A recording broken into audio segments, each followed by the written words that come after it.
Welcome back mga ka-TV. Ang video na tatalakayin natin ngayon ay ang chapter 3 at 4 ng The Most Notorious Talker Runs the World's Greatest Clan. At kung bago ka lang sa channel ko ay huwag mahiyang mag-like, subscribe o follow at i-click ang notification bell para ma-notify ka sa susunod na video. Paalala, ang video na tatalakayin natin ngayon ay maaaring mag-iba mula sa ilalabas na anime.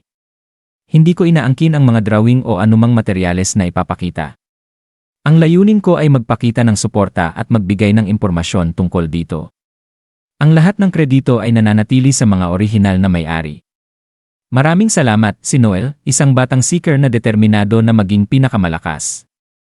Ay nangako sa kanyang yumaong lolo na marating ang hindi pa nararating na mga tagumpay. Kasama ang kanyang mga kaalyadong sina Lloyd, Walter, at Tanya, nagsusumikap si Noel upang matupad ang pangarap na ito. Kamakailan lamang, matagumpay nilang natalo ang isang lesser vampire, at nagtipon ang grupo upang ipagdiwang ang kanilang tagumpay. Sa simula, masaya ang kanilang salo-salo, bawat isa ay nag-order ng masasarap na pagkain, at inumin, habang ipinagdiriwang nila ang kanilang kinita na 5 milyong fil, ang pinakamalaking halaga na kanilang nakuha hanggang ngayon.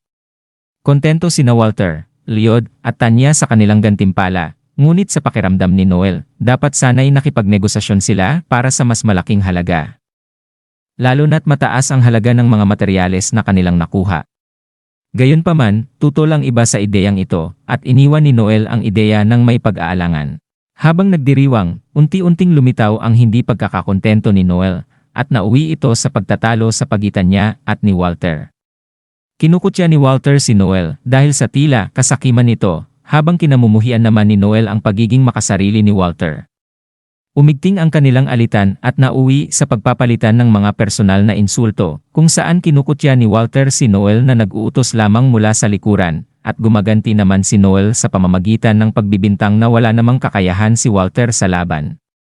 Dumating ang punto na muntik na silang magkasakitan, ngunit pinigilan sila ni Lloyd, na pinaalalahanan silang dalawa na panatilihin ang kanilang dignidad bilang mga seeker. Sa kabila ng pakikialam ni Lloyd, nanatiling tensyonado ang atmosfera, at ang pagdiriwang ay biglang nawala ng sigla. Pagkatapos, iminungkahi ni Noel na gamitin ang malaking bahagi ng kanilang gantimpala upang magtatag ng isang clan na lumampas sa kanilang kasalukuyang estado bilang maliit na grupo. Naniniwala siyang ang pagbuo ng clan ay magbibigay daan sa kanila na direktang kumuha ng mga opisyal na misyon sa paglilinis ng Abyss mula sa bansa, na magdudulot ng mas malaking gantimpala, tagumpay, at pagkilala. Nag-aatubili sina Lloyd at Tanya sa ideya na binabanggit ang kanilang kakulangan sa karanasan at kabataan.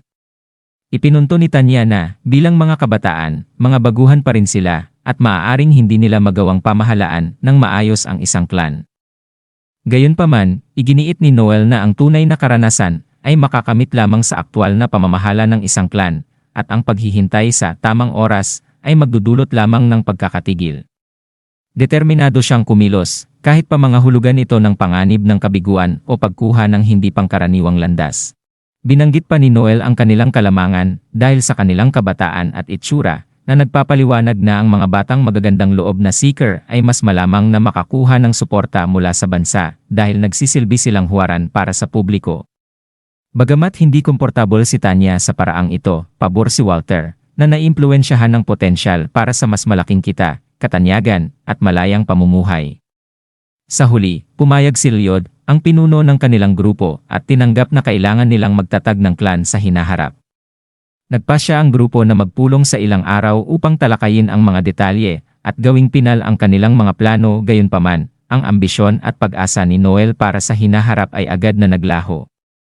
Habang naghahanda siya para sa pulong, biglang pumasok si Walter sa bahay ni Noel, kita ang pagkabalisa at may dalang sulat. Ibinunyag niya na sina Lloyd at Tanya ay tumakas dala ang kanilang pondo, na nag-iwan kay Noel ng pakiramdam ng pagtataksil at pagkabigla. Ang biglaang pangyayaring ito ay nag-iwan kay Noel na grappling sa katotohanan na ang kanyang pangarap na magtatag ng isang clan ay maaaring sinabotahe ng mga taong pinagkakatiwalaan niya. At dito nagtatapos ang ating buod ng Kabanata 3 at 4 ng Most Notorious Talker.